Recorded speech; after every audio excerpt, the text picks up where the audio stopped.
Hi everyone. So Samantha, I'm going to talk to you about some of the work that I did on my PhD around promoting learning processes for adaptive governance of landscape scale conservation. So just a bit of context, I was funded through a GEF 5 funded project the title was Improving Management Effectiveness of a Protected Area Estate. And this project essentially looked at low-cost protected area expansion over 7 sites across the country. And in terms of low-cost protected area expansion, this is other effective conservation measures, such as your various biodiversity stewardship agreements. This project had decision-making at multiple levels. So there were obviously the 7 sites that aimed to achieve adaptive co-management within these landscape scale initiatives. And then there was, above that, there was the agency level. So the agencies were the beneficiaries of the funding from GEF. And they were basically helping to implement the projects at the site level. And then the level above that was the project steering committee level, which was the more strategic level where decisions were made about how funding would be spent, whether or not they were working towards achieving their various outcomes and objectives.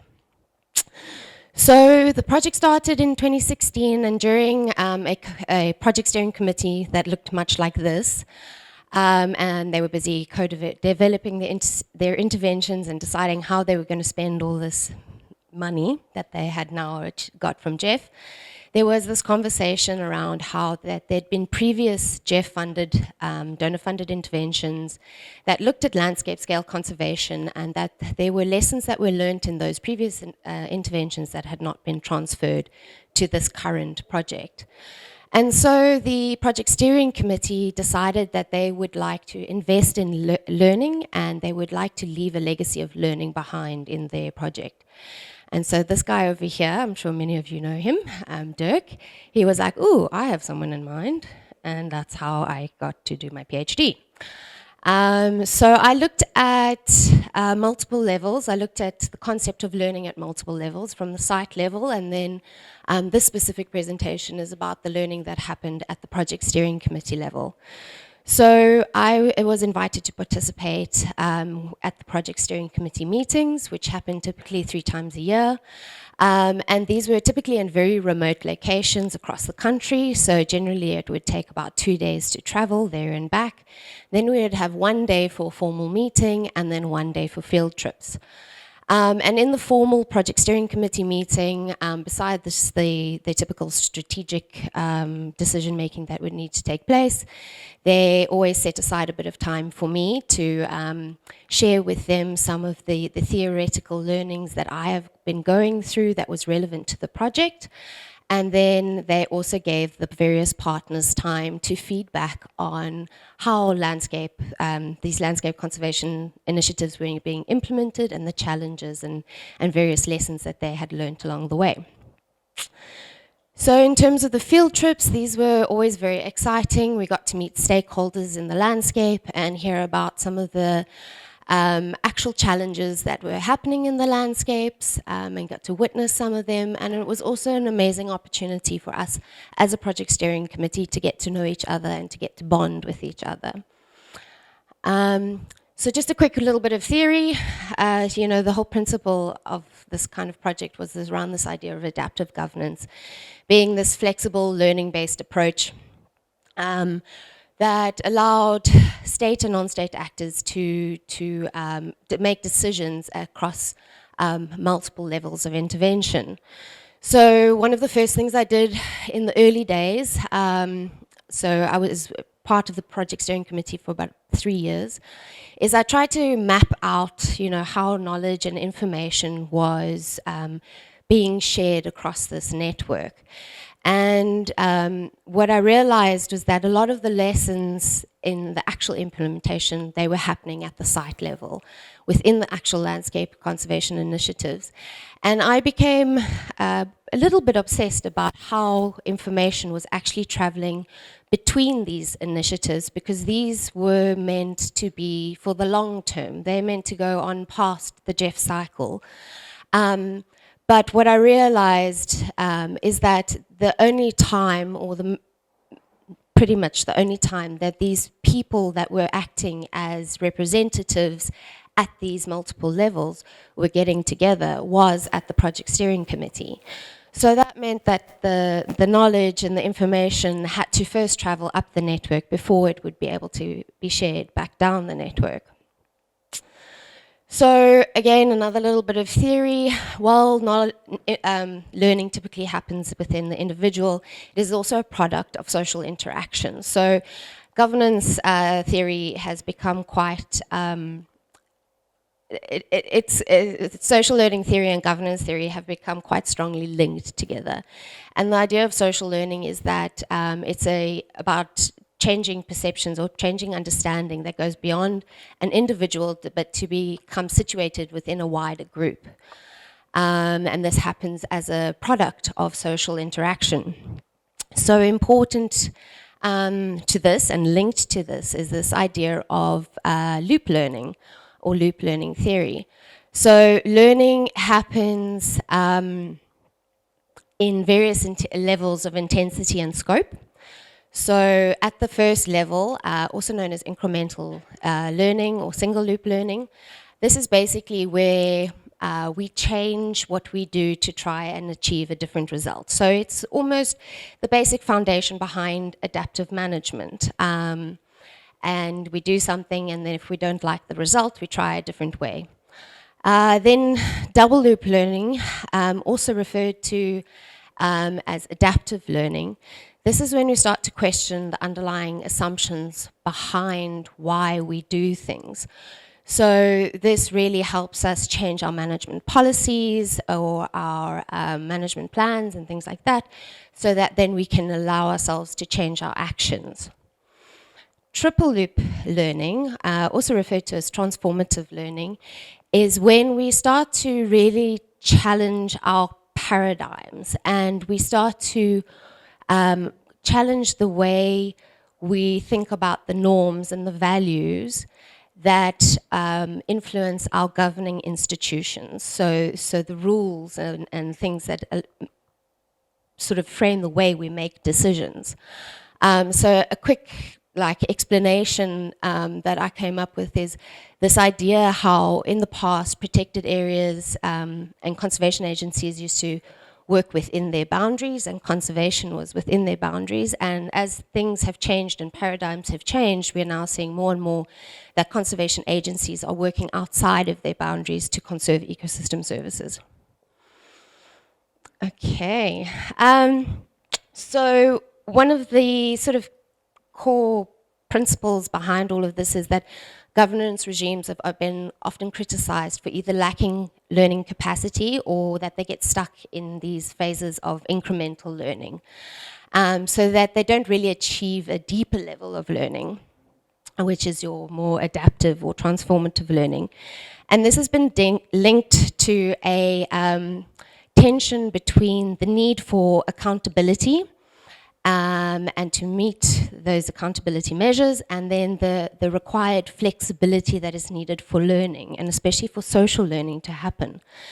And what I've about a year and a half in of going to these project steering committee meetings and presenting and talking and chatting with all these very interesting and wonderful people, what I realized is that the project steering committee meetings were too formal.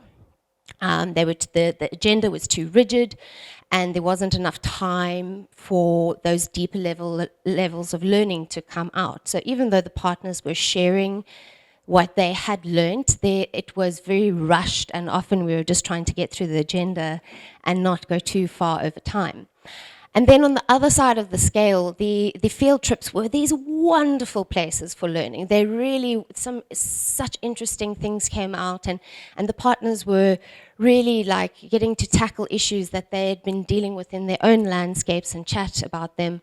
But the issue is that because of the vast informality of these settings, those lessons weren't being captured.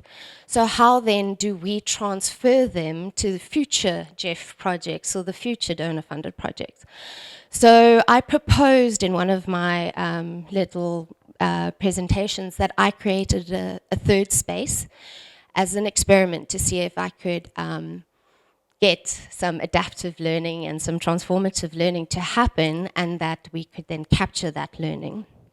So they were very kind, and they set aside 2 3-hour time slots for me in their very busy schedule to facilitate a couple of workshops. And I'm not going to go into too much detail about these, but the one I really tried to grapple with the idea of adaptive learning and first getting them to reflect on their current context and what they'd learned, but then how they would want to change things, how they would adapt things so that knowledge was absorbed better in the future. The second one was more trying to push towards transformative thinking. And for this, I really got them to grapple with some of the issues that came up quite a lot in various conversations. So generally, if you speak to anyone in conservation, it's either about funding being an issue, or in the context of stewardship, it's about these sort of developing these long-lasting collaborative relationships. So hence the little matrix, and they sat and talked about it from multiple perspectives, and thought about the pros and cons and blah, blah, blah. I'm really getting into it now, so I'm going to move on. Okay, so just a little bit of the evidence that came out I'm going to show you. So for example, one of the